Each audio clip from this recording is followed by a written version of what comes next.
कृष्ण गोविंद हरे मुरारे, हे नाथ नारायण वासुदेव। अथ द्वादशो अध्याय। अधासुर का उद्धार। श्री सुखदेव जी कहते हैं, परीक्षित, एक दिन नंद नंदन श्याम सुंदर वन में ही कलेवा करने के विचार से बड़े तड़के उठ गए और सिंगी बाजे की मधुर ध्वनि जैसे अपनी स्वाति ग्वाल वालों को मन की बात जनाते हुए उन्हें जगाया और बछड़ों को आगे करके वे ब्रजमंडल से निकल पड़े।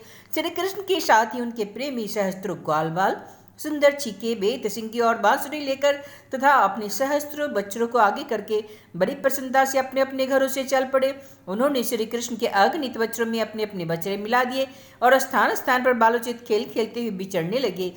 यद्यपि सबके सब ग्वाल बाल कांच घुंघुच्ची मणि और सुवर्ण के गहने पहने हुए थे, फिर भी उन्होंने वृंदावन के लाल पीले हरे फलों से, नई नई कोपलों से, गुच्छों से, रंग बिरंगे फूलों और मोर पंखों से तथा गेरू आदि रंगीन धातुओं से अपने आप को सजा लिया। कोई किसी का छीका चुरा लेता तो कोई किसी के बेत या बांसुरी। जब उन वस्तुओं के स्वामी को पता चलता तब उन्हें लेने वाला किसी दूसरे के पास दूर फेंक देता, दूसरा तीसरे के पास और तीसरा और भी दूर चौथे के पास। फिर वे हंसते हुए उन्हें लौटा देते थे। यदि श्याम सुंदर श्री कृष्ण वन की शोभा देखने के लिए कुछ आगे बढ़ जाते हैं तो पहले मैं छूंगा, पहले मैं छूंगा, इस प्रकार आपस में होड़ लगाकर सबके शव उनकी ओर दौड़ पड़ते और उन्हें छू छू कर आनंद मग्न हो जाते। कोई बांसुरी बजा रहा है तो कोई सिंगी ही फूंक रहा है, कोई कोई भौरों के साथ गुनगुना रहा है तो बहुत से कोयलों के स्वर में कुहू कुहू कर रहे हैं। एक और कुछ ग्वाल बाल आकाश में उड़ते हुए पक्षियों की छाया के साथ दौड़ लगा रहे हैं तो दूसरी ओर कुछ हंसों की चाल की नकल करते हुए उनके साथ सुंदर गति से चल रहे हैं। कोई बगुल के पास उन्हीं के समान आंखें मूंद कर बैठ गया तो कोई मोरे को नाचते देख उन्हीं की तरह नाच रहा है। कोई कोई बंदरों की पूंछ पकड़कर खींच लिया तो दूसरे उसके साथ इस पेड़ से उस पेड़ चढ़ रहे हैं। कोई कोई उनके साथ मुंह बना रहे हैं तो कोई दूसरे उनके साथ एक डाल से दूसरी डाल पर छलांग मार रहे हैं। बहुत से ग्वाल बाल तो नदी के कछाड़ में छपक्का खेल रहे हैं और उसमें फुदकते हुए मेंढकों के साथ स्वयं भी फुदक रहे हैं। कोई पानी में अपनी परछाई देखकर उसकी हंसी उड़ा रहे हैं तो दूसरे अपने सत की प्रतिध्वनि को ही बुरा भला कह रहे हैं। भगवान श्री कृष्ण ज्ञानी संतों के लिए शंख ब्रह्मानंद के मूर्तिमान अनुभव है।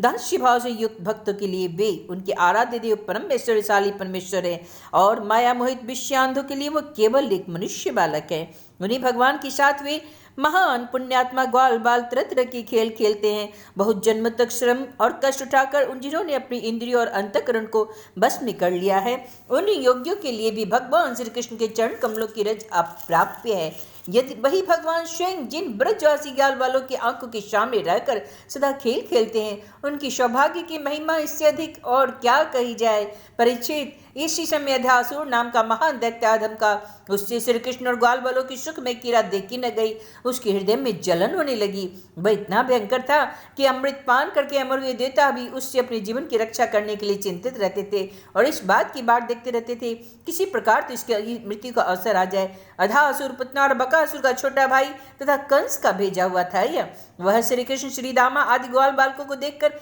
मन ही मन सोचने लगा, यही मेरे सगे भाई बहन को मारने वाला है, इसलिए आज मैं इन ग्वाल वालों के साथ इसे मार डालूंगा। जब ये सब मरकर मेरे उन दोनों भाई बहनों के मृत तर्पण की तिलांजलि बन जाएंगे तब ब्रजवासी अपने आप मेरे जैसे ही हो जाएंगे, मरे जैसे ही हो जाएंगे।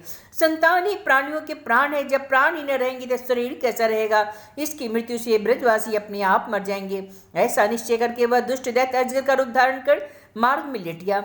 उसका वह अजगर शरीर 1 योजन लंबे चौड़े पर्वत के समान विशाल एवं मोटा था। वह बहुत ही अद्भुत था। उसकी नियत सब बालकों को निगल जाने की थी, इसलिए उसमें गुफा के समान बहुत बड़ा मुंह फाड़ रखा था। उसका नीचे का होठ पृथ्वी से और ऊपर का होठ बादलों से लग रहा था। उसके जबड़े कंदराओं की समान थी और दाढ़ी पर्वतों की शिखर सी जान पड़ रही थी। मुंह के भीतर घोर अंधकार था। जीभ एक चौड़ी लाल सड़क सी दिख रही थी। सांस आंधी की समान थी और आंखें दावा नल के समान दहक रही थी। अधासुर का ऐसा रूप देखकर बालकों ने सोचा, यह तो कोई वृंदावन की ही कोई शोभा है। वे कौतुक बस खेल ही खेल में उत्प्रेक्षा करने लगे और वह मानो कि अजगर का मुख खुला हुआ है। कोई कहता, मित्रों भला बतलाओ तो, यह जो हमारे सामने कोई जीव सा बैठा हुआ है, यह हमें निगलने के लिए खुले हुए किसी अजगर के मुंह जैसा नहीं है। दूसरे ने कहा, सचमुच सूर्य की किरणें पहले पड़ने से ये जो बादल लाल लाल हो गए हैं, वे ऐसा मालूम होता है मानो ठीक ठीक इसके ऊपरी होठ ही हो, और उन्हीं बादलों की परछाई से जो यह नीचे की भूमि कुछ लाल लाल दिख रही है, यह इसके नीचे का होठ जान पड़ता है। तीसरे ग्वाल ने कहा, हाँ सच तो है, देखो तो सही, क्या ये दाईं और बाईं और गिरी कंदराएं अजगर के जबड़ों की होड़ नहीं लगती, और ये ऊंची ऊंची शिखा पंक्तियां तो साफ साफ इसकी दाढ़ी मालूम पड़ती है। चौथी ने कहा, अरे भाई, ये लंबी चौड़ी सड़क तो ठीक अजगर की जीभ तरीके मालूम पड़ रही है। इन गिरीशृंगों के बीच का अंधकार तो इसके मुंह के भीतरी भाग को ही मात करता है। किसी दूसरी गाल वाले का, देखो देखो, ऐसा जान पड़ता है कहीं इस जंगल में आग लगी है, इसी से यह गरम गरम तीखी हवा आ रही है। परंतु अजगर की सांस के साथ इसका क्या मेल बैठ गया, और इसी आग से जले हुए प्राणियों की दुर्गंध ऐसी जान पड़ती है मानो अजगर के पेट में मरे हुए जीवों की मांस की दुर्गंध आ रही है। तब उनमें से एक ने कहा, यदि हम लोग इसके मुंह में घुस जाए तो क्या यह हमें निगल जाएगा? अजी, यह क्या निकलेगा? कहीं ऐसा करने की ढिठाई की तो क्षणों में ही यह भी बकासुर के समान नष्ट हो जाएगा। हमारा कन्हैया इसको छोड़ेगा थोड़े। यह अगर कहते हुए वे ग्वाल बाल बकासुर को मारने वाले श्री कृष्ण का सुंदर मुख देखते देखते और ताली पीट पीट कर हंसते हुए अधासुर के मुख में घुस गए। उन अनजान बाल बच्चों को आपस में की हुई संभ्रमपूर्ण बातें सुनकर भगवान श्री कृष्ण सोचा, अरे इन्हें तो सच्चा सब भी झूठा प्रतीत होता है। परीक्षित, भगवान श्री कृष्ण जान गए यह राक्षस है, भला उनसे क्या छिपा रहता, वे तो समस्त प्राणियों के हृदय में निवास करते हैं। अब उन्होंने यह निश्चय किया कि अपने सखा ग्वाल वालों को उसके मुंह में जाने से बचा ले। भगवान इस प्रकार सोच ही रहे थे कि सब के सब ग्वाल वाल बच्चों के साथ असुर के पेट में चले गए, परंतु अधासुर ने उन्हें अभी नहीं निकला। इसका कारण यह था कि अधासुर अपने भाई बकासुर और बहन पुतना के वध की याद करके इस बात की बाट देख रहा था कि उनको मारने वाला श्री कृष्ण भी मुंह में आ जाए, तब सबको एक साथ निकल जाऊं। भगवान श्री कृष्ण सबको अभय देने वाले हैं। जब उन्होंने देखा कि बेचारे ग्वाल बाल जिनका एकमात्र रक्षक मैं हूँ मेरे हाथ से निकल गए हैं और जैसे कोई तिनका उड़ कर आपस में गिर पड़े, वैसे ही अपने आप मृत्यु रूप अधासुर की जठराग्नि में ग्रास बन गए हैं, तब देव की इस विचित्र लीला पर भगवान को बड़ा विस्मय हुआ और इनका हृदय दया से द्रवित हो गया। वे सोचने लगे, अब मुझे क्या करना चाहिए, ऐसा कौन सा उपाय करूं जिससे इस दुष्ट की मृत्यु भी हो जाए और इन संत स्वभाव वाले भोले भाले बालकों की हत्या भी न हो। ये दोनों काम कैसे हो सकते हैं? परीक्षित, भगवान श्री कृष्ण भूत भविष्य वर्तमान सबको प्रत्यक्ष देखते रहते हैं। उनके लिए यह उपाय जानना कोई कठिन न था। वे अपना कर्तव्य निश्चय करके स्वयं उसके मुंह में घुस गए। उस समय बादलों में छिपे हुए देवता भय बस हाय हाय पुकार उठे और अधासुर के हितैषी कंस आदि राक्षस हर्ष प्रकट करने लगे। अधासुर बच्चों और ग्वालों के साथ भगवान श्री कृष्ण को अपनी दाढ़ों में चबा चबा कर चूर चूर कर डालना चाहता था, परंतु उसी समय अविनाशी श्री कृष्ण ने देवताओं की आह सुनकर उसके गले में अपने शरीर को बड़ी फुर्ती से बढ़ा लिया। इसके बाद भगवान ने अपने शरीर को इतना बड़ा कर दिया कि उसका गला ही रुंध गया, आंखें उलट गई, वह व्याकुल होकर बहुत ही चटपटने लगा।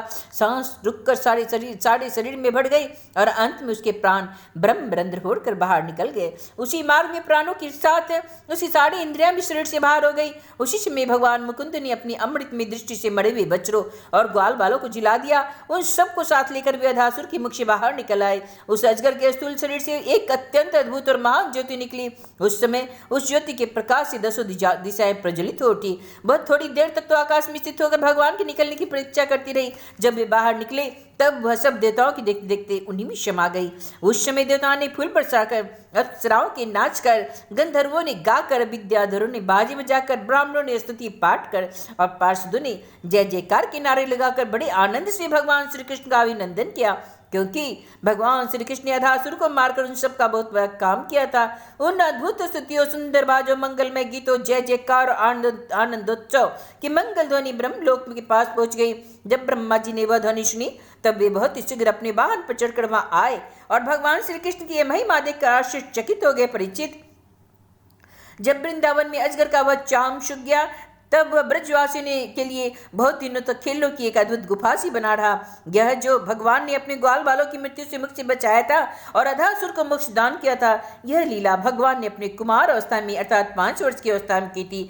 ग्वाल बालों ने उसे उसी समय देखा भी था, परंतु पौगंड अवस्था अर्थात 6ठे वर्ष में अत्यंत आश्चर्यचकित होकर ब्रज में उसका वर्णन किया। अधासुर मूर्तिमान अध पाप ही था। भगवान के असर समाज से उसके सारे पाप धुल गए और उसे उस सारूप्य मुक्ति की प्राप्ति हुई जो पापियों को कभी मिल नहीं सकती थी। परंतु यह कोई आश्चर्य की बात नहीं है, क्योंकि मनुष्य बालक किसी लीला रचने वाले हैं। ये ही परम पुरुष परमात्मा है जो अव्यक्त और कारण रूप समस्त जगत के एकमात्र विधाता है। भगवान श्री कृष्ण के किसी एक अंग की भाव निर्मित प्रतिमा यदि ध्यान के द्वारा एक बार भी हृदय में बैठा ली जाए तो वह शालोक की शामीप्य और गति का दान करती है, जो भगवान के बड़े बड़े भक्तों को मिलती है। भगवान आत्मानंद के नित्य साक्षात्कार स्वरूप है। माया उनके पास तक नहीं फटक पाती। वही स्वयं अधासुर के शरीर में प्रवेश कर गए। क्या अब भी उनकी सदगति के विषय में कोई संदेह है? सूत जी कहते, शौनकादि के ऋषियों, यदुवंश शिरोमणि भगवान श्री कृष्ण ने ही राजा परीक्षित को जीवन दान दिया था। उन्होंने जब अपने रक्षक एवं जीवन सर्वस्व का यह विचित्र चरित्र सुना, तब उन्होंने फिर सुखदेव जी महाराज से उन्हीं की पवित्र लीला के संबंध में प्रश्न किया। इसका कारण यह था कि भगवान की अमृतमयी लीला ने परीक्षित के चित्त को अपने वश में कर रखा था। राजा परीक्षित ने पूछा, भगवान, आपने कहा था कि ग्वाल बालों ने भगवान की हुई 5वें वर्ष की लीला ब्रज में 6ठे वर्ष में आकर कही। अब इस विषय में आप कृपा करके यह बात बतलाइए, एक समय की लीला दूसरे समय में वर्तमान कालीन कैसे हो सकती है? महायोगी गुरुदेव, मुझे इस आश्चर्यपूर्ण रहस्य को जानने के लिए बड़ा कौतूहल हो रहा है। आप कृपा करके बतलाइए। अवश्य इसमें भगवान श्री कृष्ण की विचित्र घटनाओं को घटित करने वाली माया का कुछ न कुछ तो काम होगा, क्योंकि कोई किसी प्रकार ऐसा हो ही नहीं सकता। गुरुदेव, यद्यपि क्षत्रियोचित धर्म ब्राह्मण सेवा से विमुख होने के कारण मैं अपराधी नाम मात्र का क्षत्रिय हूँ, तथापि हमारा अहोभाग्य है कि हम आपके मुखार बिंद से निरंतर झरते हुए परम पवित्र मधुमेह श्री कृष्ण लीलामृत का बार बार पान कर रहे हैं। सूत जी कहते हैं, भगवान के परम प्रेमी भक्तों में श्रेष्ठ शौनक जी, जब राजा परीक्षित ने इस प्रकार प्रश्न किया, तब श्री सुखदेव जी को भगवान की यह लीला स्मरण हुआ आई और उनके समस्त इंद्रियां तथा अंतकरण विवश होकर भगवान की नित्य लीला में खींच गए। कुछ समय के बाद धीरे धीरे श्रम और कष्ट से उन्हें बाह्य ज्ञान हुआ। तब वे परीक्षित से भगवान की लीला का वर्णन करने लगे। इति श्रीमद्भागवते महापुराणे परमहंस्यां संहितायां दशम स्कंदे पूर्वार्धे 12वां अध्याय। श्री कृष्ण गोविंद हरे मुरारी, हे नाथ नारायण बाशु